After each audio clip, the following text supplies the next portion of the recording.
यहाँ पूरी कहानी दी गई है। कहानी का नाम सेक्सी रानी और रेगिस्तान का चोर। रेगिस्तान के दिल में बसा था सूर्यपुर, एक समृद्ध चमचमाता राज्य जहाँ रेत भी सोने जैसी लगती थी। और उसी राज्य की रानी थी अमायरा, रहस्यमयी, सेक्सी और आग जैसी खतरनाक। लेकिन ये कहानी सिर्फ रानी की नहीं, ये कहानी है उस चोर की जिसने रानी के दिल को चुरा लिया। उसका नाम था कायन, एक चोर जो रात की कालिमा में रेत की तरह बहता था।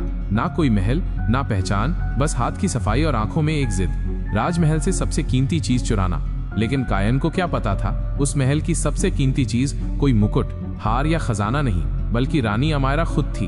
एक रात कायन महल की ऊंचाइयों में दाखिल हुआ, लेकिन जैसे ही वो खजाने तक पहुंचा, वहां खड़ी थी अमायरा, अकेली, निडर और हद से ज्यादा आकर्षक। उसने तलवार नहीं उठाई, बस मुस्कुराई और बोली, जो चुराने आया है, क्या उसे सह पाओगे? कायन, जो अपनी चोरी की हर चाल में माहिर था, रानी की बात सुनकर एक पल को ठिठक गया। उसकी आंखों में हैरानी थी, पर चेहरे पर वही चोरी वाली मुस्कान बनी रही। सहना तो मेरा काम है रानी, कायन ने जवाब दिया। उसकी आवाज में एक अजीब सा आकर्षण था जो रेगिस्तान की खामोशी में गूंज उठा। लेकिन आप क्या देने को तैयार हैं? अमायरा ने धीरे धीरे उसके करीब कदम बढ़ाए। उसकी हर चाल में एक नशा था और उसकी खुशबू ने कायन के होश उड़ा दिए। उसने अपना हाथ बढ़ाया और कायन के गाल को हल्के से छुआ। कायन को लगा जैसे उसके बदन में आग सी लग गई हो। जो तुमने कभी चाहा नहीं, वो भी मिल सकता है, अमायरा ने फुसफुसाया। एक ऐसी दौलत जो सिर्फ दिल से चुराई जा सकती है। कायन ने उसका हाथ पकड़ा। उसकी उंगलियां रानी की नर्म हथेली में समा गईं। बाहर रेगिस्तान की सर्द हवा चल रही थी, लेकिन महल के अंदर उनकी सांसों की गर्मी बढ़ रही थी। तो क्या आप मुझे एक चोर से ज्यादा कुछ बनाना चाहती हैं रानी? कायन ने पूछा। उसकी आंखों में एक नई चमक थी। ये चमक किसी हीरे या सोने की नहीं थी, बल्कि एक अनजाने ख्वाब की थी। अमायरा मुस्कुराई। उसकी मुस्कान में गहरा राज छिपा था। शायद मैं खुद तुम्हारी सबसे बड़ी चोरी बनना चाहती हूँ। कमरे में सिर्फ उनकी सांसों की आवाज रह गई थी। कायन समझ गया था कि ये कोई आम चोरी नहीं है। वो एक ऐसी चीज चुराने आया था जो अनमोल थी, लेकिन उसे पाने के लिए उसे अपना दिल भी दांव पर लगाना था। कायन का दिल तेजी से धड़क रहा था। उसने कभी नहीं सोचा था कि किसी चोरी में उसे खुद को इस तरह दांव पर लगाना पड़ेगा। अमायरा की आंखों में एक गहरा समंदर था जिसमें कायन डूबता जा रहा था। तो क्या अब तुम मेरा दिल चुराओगे चोर? अमायरा ने धीरे से पूछा। उसकी आवाज में एक अजीब सी चुनौती और आमंत्रण दोनों थे। कायन ने अमायरा का हाथ थाम लिया और उसे अपनी ओर खींचा। उनकी आंखें एक दूसरे में खो गईं। रेगिस्तान की ठंडी रात अब उनके लिए गर्म हो रही थी। मैं तो वो चोर हूँ रानी, कायन ने फुसफुसाया, जो चुराने के बाद चीजों को वापस नहीं करता। अमायरा ने धीरे से सिर उठाया और उसकी आंखों में देखा। और मैं वो रानी हूँ जो अपनी सबसे कीमती चीज को किसी को आसानी से चुराने नहीं देती। उनके बीच की दूरी धीरे धीरे खत्म हो रही थी।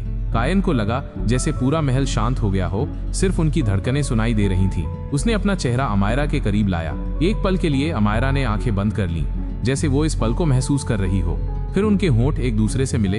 ये कोई साधारण चुंबन नहीं था, ये दो अलग दुनियाओं का मिलन था, एक चोर और एक रानी का, रेगिस्तान की रेत और राजमहल की भव्यता का। इस चुंबन में चोरी का रोमांच भी था और एक नए रिश्ते की शुरुआत की गर्माहट भी। जैसे ही उनके होंठ अलग हुए, अमायरा ने गहरी सांस ली। अब तुम क्या चुराओगे? कायन मुस्कुराया।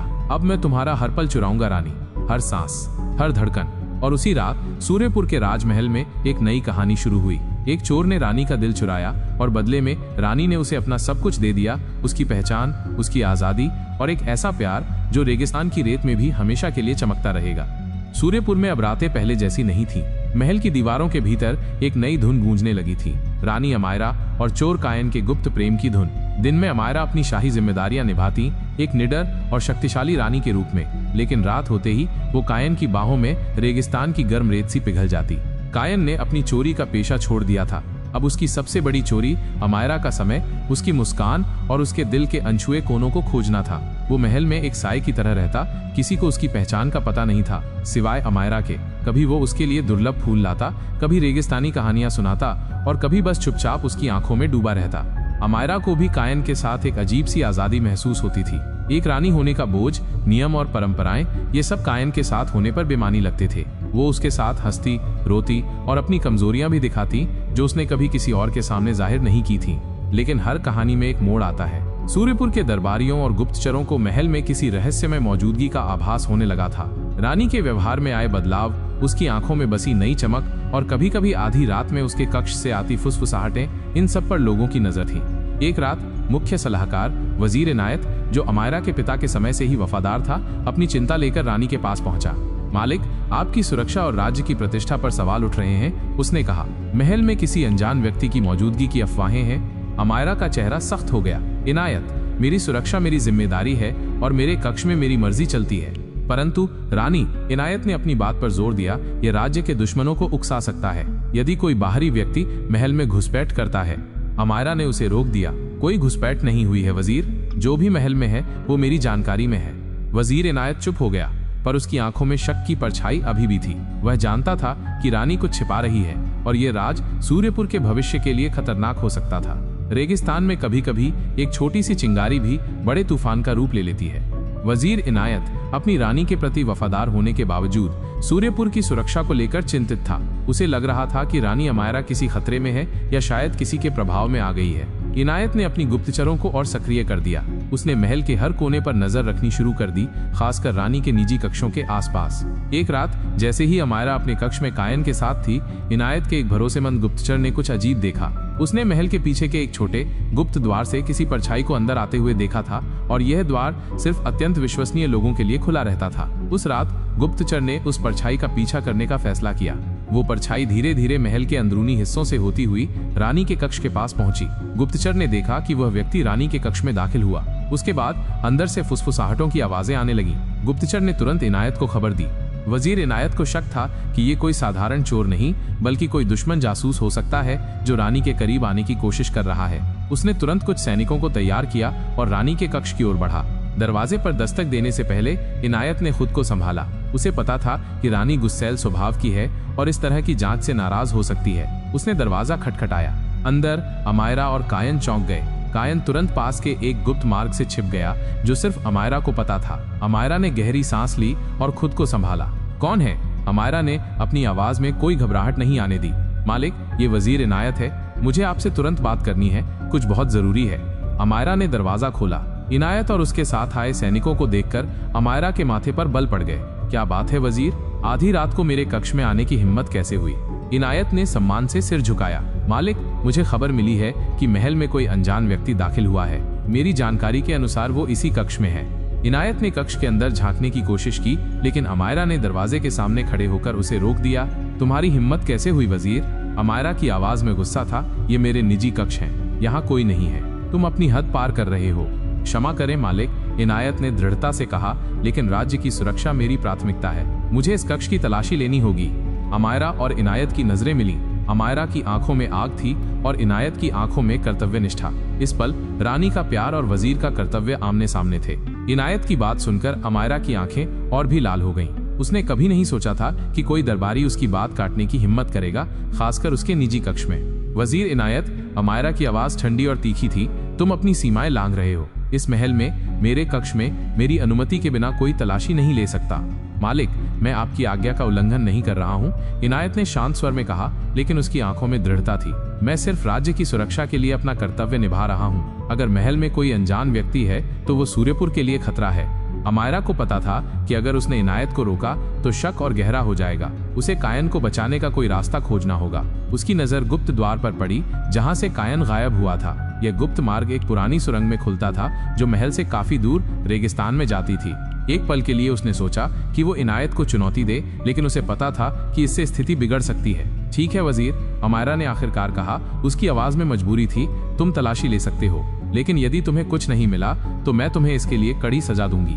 इनायत ने सिर झुकाया और अपने सैनिकों को इशारा किया। सैनिकों ने कक्ष के हर कोने की तलाशी लेनी शुरू कर दी। उन्होंने अलमारियां खोली, पर्दों के पीछे देखा और यहाँ तक कि बिस्तर के नीचे भी झांका। अमायरा वहीं खड़ी रही। उसका चेहरा पत्थर जैसा बना हुआ था, लेकिन अंदर ही अंदर उसका दिल तेजी से धड़क रहा था। कायन इस बीच गुप्त सुरंग में अंधेरे में छिपा हुआ था। उसे अमायरा की आवाज सुनाई दे रही थी और वो महसूस कर सकता था कि रानी कितनी मुश्किल में थी। वो बाहर आकर अमायरा का साथ देना चाहता था, लेकिन उसे पता था कि ऐसा करने से अमायरा और खुद दोनों के लिए खतरा बढ़ जाएगा। सैनिकों ने लगभग पूरे कक्ष की तलाशी ले ली थी, लेकिन उन्हें कुछ नहीं मिला। इनायत की भौहें चढ़ गईं। वो जानता था कि गुप्तचर ने गलत खबर नहीं दी होगी। तभी उसकी नजर एक पुरानी दीवार पर पड़ी जहां एक पेंटिंग लगी थी। पेंटिंग के पीछे एक अजीब सा पैटर्न था जो उसे थोड़ा अजीब लगा। इनायत पेंटिंग के करीब गया और उसे हटाने की कोशिश की। अमायरा की सांसें रुक गईं। वही गुप्त द्वार था जिसके पीछे कायन छिपा हुआ था। वजीर इनायत, तुम क्या कर रहे हो? अमायरा ने गुस्से से कहा। यह सिर्फ एक पुरानी पेंटिंग है। मालिक, मुझे बस एक बार इसे देखना है, इनायत ने कहा और पेंटिंग को धीरे से सरकाना शुरू किया। कायन अंदर से आवाजें सुन रहा था और जानता था कि अब उसके पास ज्यादा समय नहीं है। इनायत ने पेंटिंग को धीरे से सरकाना शुरू किया। अमायरा का दिल जोरों से धड़क रहा था। उसे लगा जैसे पूरा महल उसके खिलाफ हो गया हो। उसने अपनी आखिरी कोशिश की। वजीर, अमायरा ने तेज आवाज में कहा, तुमने अपनी हद पार कर दी है। एक रानी के निजी कक्ष में इस तरह की तलाशी अस्वीकार्य है। मैं तुम्हें इस गुस्ताखी के लिए कड़ी सजा दूंगी। अमायरा की आवाज में इतनी शक्ति थी कि इनायत एक पल के लिए ठिठक गया। वो जानता था कि अमायरा अपनी बात की पक्की है और अगर उसने कोई सबूत नहीं खोजा तो उसकी अपनी नौकरी और शायद जान भी खतरे में पड़ जाएगी। इनायत ने पेंटिंग को लगभग हटा दिया था, लेकिन फिर उसने खुद को रोका। उसने रानी की आंखों में देखा। उसे लगा कि वो सिर्फ एक चोर को नहीं बल्कि रानी के सम्मान और शायद उसके कुछ गहरे राज को चुनौती दे रहा है। मालिक, इनायत ने लंबी सांस लेते हुए कहा, मैं आपके क्रोध को समझता हूँ, लेकिन एक वजीर के रूप में राज्य की सुरक्षा मेरी सर्वोच्च प्राथमिकता है। यदि ये पेंटिंग कुछ छिपा रही है तो मुझे उसे देखना होगा। तभी गुप्त सुरंग के अंदर से एक हल्की सी आवाज आई। शायद कायन गलती से किसी चीज से टकरा गया था। अमायरा का चेहरा पीला पड़ गया। इनायत ने उस आवाज को सुन लिया था। उसकी आंखें चमक उठी। क्या तुमने सुना मालिक? इनायत ने कहा। उसकी आवाज में जीत की झलक थी। अंदर कोई है। इनायत ने पूरी ताकत लगाकर पेंटिंग को एक तरफ धकेला। अंदर एक अंधेरा रास्ता दिखाई दिया जो एक सुरंग में जाता था। कायन जानता था कि अब छिपने का कोई फायदा नहीं। वो अंधेरे से बाहर निकला। उसकी आंखों में वही पुरानी चोर वाली चमक थी जो अब चुनौती में बदल चुकी थी। इनायत और सैनिक चौंक गए। उन्होंने एक अजनबी को रानी के कक्ष में एक गुप्त रास्ते से बाहर आते देखा। कायन की पहचान साफ थी। एक अजनबी, एक घुसपैठिया। पकड़ो इसे, इनायत ने चिल्लाया। सैनिक कायन की ओर लपके। कायन ने पलटकर देखा। उसकी नजरें अमायरा से मिली। अमायरा के चेहरे पर दर्द और बेबसी थी, लेकिन उसने एक भी शब्द नहीं कहा। उसे पता था कि कायन को अब खुद को बचाना होगा। कायन ने अपनी चोर वाली फुर्ती का इस्तेमाल किया। वह एक पल में सैनिकों के बीच से निकल गया और दरवाजे की ओर भागा। इसे भागने मत देना, इनायत ने हुक्म दिया। कायन, जो कभी सिर्फ हीरे जवाहरात चुराता था, अब अपनी जिंदगी और अपने प्यार को बचाने के लिए भाग रहा था। कायन अपनी चोर वाली फुर्ती और सालों के अनुभव का इस्तेमाल करते हुए सैनिकों के बीच से बिजली की तरह निकला। उसने दरवाजे की ओर छलांग लगाई, लेकिन इनायत ने पहले ही अंदाजा लगा लिया था कि वो कहां जाएगा। इनायत ने एक सैनिक को इशारा किया, जिसने तेजी से दरवाजा बंद कर दिया। कायन अब फंस गया था। सैनिकों ने उसे चारों ओर से घेर लिया। अमायरा बेबस होकर ये सब देख रही थी। उसके दिल में एक तूफान उठ रहा था। वो अपने प्यार को इस तरह पकड़े जाते हुए नहीं देख सकती थी। बस करो, अमायरा चिल्लाई। उसकी आवाज महल की दीवारों में गूंज उठी। कोई भी इसे हाथ नहीं लगाएगा। सैनिक एक पल को रुके। रानी की आज्ञा और वजीर के आदेश के बीच असमंजस में पड़ गए। इनायत ने इस मौके का फायदा उठाया। रानी मालिक, इनायत ने कहा। उसकी आवाज में सम्मान था, लेकिन इरादे दृढ़ थे। यह व्यक्ति महल में घुसपैठिया है। इसे गिरफ्तार करना आवश्यक है। यह राज्य की सुरक्षा का मामला है। कायन ने अमायरा की ओर देखा। उसकी आंखों में कोई डर नहीं था, सिर्फ एक सवाल था, क्या वो हार मान ले या आखिरी सांस तक लड़े। अमायरा ने एक गहरी सांस ली। उसे पता था कि कायन को अब छिपाना नामुमकिन था। उसे एक ऐसा फैसला लेना होगा जो उसके प्यार और उसके राज्य दोनों को प्रभावित करेगा।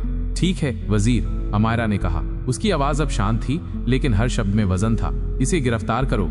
इनायत और सैनिक हैरान रह गए। उन्हें उम्मीद नहीं थी कि रानी इतनी आसानी से मान जाएगी। सैनिकों ने कायन को धर दबोचा। कायन ने कोई विरोध नहीं किया। उसने एक बार फिर अमायरा की ओर देखा, जैसे पूछ रहा हो, क्या ये हमारा अंत है? अमायरा की आंखें नम हो गईं, लेकिन उसने खुद को संभाला। इसे काल कोठरी में ले जाओ, उसने आदेश दिया, और कोई भी इसे नुकसान नहीं पहुंचाएगा। मैं खुद इससे पूछताछ करूंगी। इनायत को लगा कि उसने जीत हासिल कर ली है। उसने कायन को सैनिकों के साथ काल कोठरी में भिजवा दिया। महल में अब शांति छा गई थी, लेकिन ये सिर्फ तूफान से पहले की खामोशी थी। अमायरा अपने कक्ष में अकेली रह गई। वो जानता थी कि ये सिर्फ शुरुआत है। कायन की गिरफ्तारी ने उसके और उसके राज्य के लिए एक नया अध्याय खोल दिया था। क्या वो अपने प्यार को बचा पाएगी या उसे राज्य के लिए बलिदान करना होगा? क्या आप जानना चाहेंगे कि अमायरा कायन से क्या पूछताछ करेगी और क्या उनकी प्रेम कहानी का ये अंत है? ये जानने के लिए बने रहें हमारी चैनल केपी मॉज पर। अगर आपको हमारी कहानी अच्छी लगी हो तो हमारे चैनल को लाइक, कमेंट और सब्सक्राइब कर लें, ताकि हमारी कहानी आपके पास सबसे पहले पहुंचे।